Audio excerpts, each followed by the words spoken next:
People sometimes ask me why I talk so much about biblical manhood, about what it means to be a man according to the Bible. Well, let me put it this way.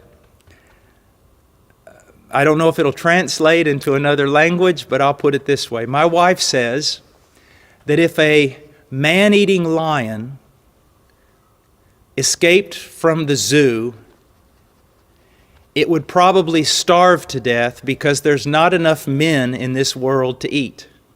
So one of the reasons I teach on biblical manhood is because it's something that's lost. It's something that's lost. Oh, there's a lot of definitions about what it means to be a man.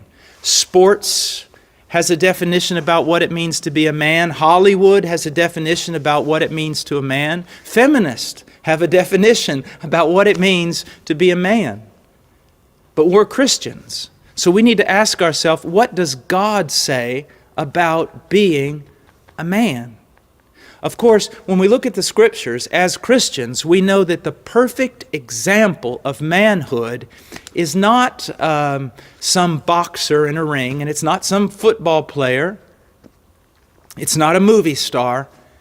It's Jesus Christ, the only perfect man that ever walked on this planet. So when I'm teaching on biblical manhood, I'm not trying to teach a bunch of young men how to be tough and beat up people.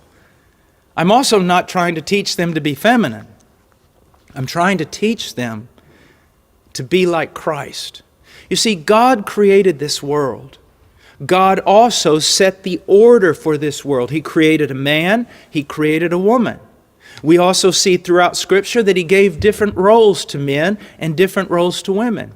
Also, there are different virtues that are outstanding in men and others that are outstanding in women.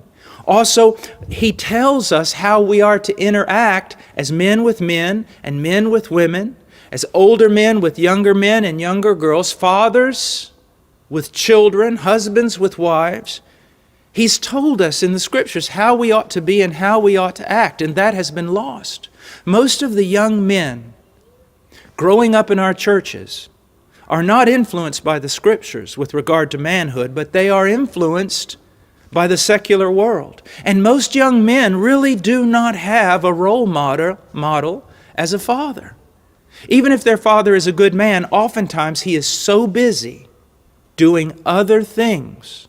His work, maybe his hobbies, maybe even church. He's doing so many things that he doesn't have time to fulfill the biblical requirements of a father.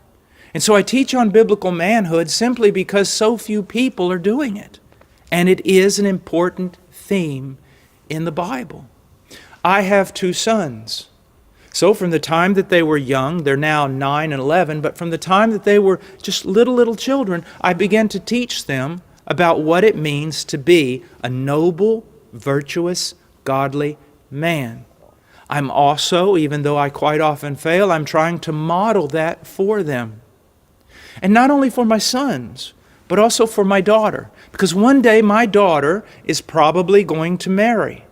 She's going to find someone, or someone is going to find her. God's going to bring her together with someone else who's a young man. I want her to have a proper understanding of what a man must be like to be a biblical husband.